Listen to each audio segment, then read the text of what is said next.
সোমবার আবারও বাবরি মসজিদের প্রস্তাবিত স্থান পরিদর্শনে এলেন সাসপেন্ডেড তৃণমূল বিধায়ক হুমায়ুন কবির।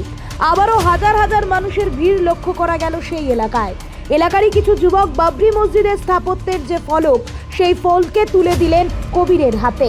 হুমায়ুন কবির সাংবাদিকদের মুখোমুখি হয়ে আবারও একাধিক মন্তব্য করলেন। তিনি বলেন, কলকাতার ব্রিগেড ময়দানে যে 5 লক্ষ মানুষের সমাগমে গীতা পাঠ অনুষ্ঠান হয়েছে, সেখান থেকেই কার্তিক মহারাজ নিজে বলেছেন মুখ্যমন্ত্রীর পুলিশ প্রশাসন চরম সহযোগিতা করেছে।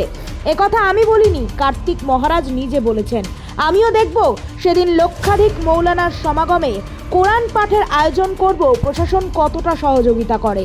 তার পাশাপাশি তিনি আরও জানান, আমি এই বাবরি মসজিদ করেই ছাড়বো, তাতে যদি প্রাণ দিতে হয় তাও দেব। ফেব্রুয়ারিতেই শুরু হবে এই কাজ। টাকার প্রসঙ্গে তিনি জানান, টাকা গোনার কাজ সবারই সম্মুখে করা হয়েছে। কেউ যদি এই বিষয়ে অপপ্রচার করেন তাহলে আমি ছেড়ে কথা বলবো না। ফেব্রুয়ারির প্রথম সপ্তাহে যেদিন বাবরি মসজিদের কাজ আনুষ্ঠানিকভাবে শুরু হবে, একদিন আগে 1 লক্ষ হাফেজ গোটা ভারতবর্ষ থেকে, বাংলার 1 লক্ষর মধ্যে প্রায় 90,000 বাংলার থাকবে, আর 10,000 ভারতবর্ষের বিভিন্ন প্রান্ত থেকে আসবে। গতকাল আপনারা দেখেছেন 5 লক্ষর গীতা পাঠ হয়েছে সনাতন ধর্মাবলম্বী মানুষের।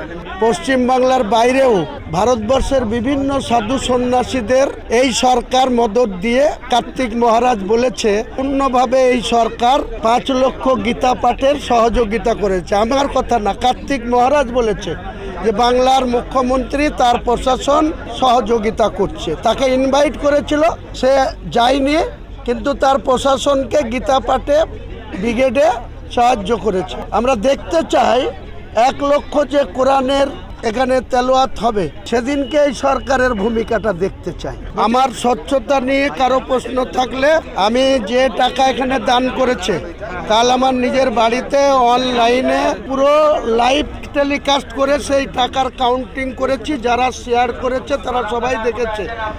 এখনো কাউন্টিং কমপ্লিট হয়নি। কাউন্টিং কমপ্লিট হলে মানুষ যে নগদ অর্থ দান করেছে সেটাও জানতে পারবে সবাই। এখন পর্যন্ত ব্যাংকে 2 কোটি কত ঢুকেছে সেটাও সবাই জানতে পারবে ব্যাংক স্টেটমেন্টের মাধ্যমে। আমার স্বচ্ছতা নিয়ে কেউ প্রশ্ন তুলতে পারবে না।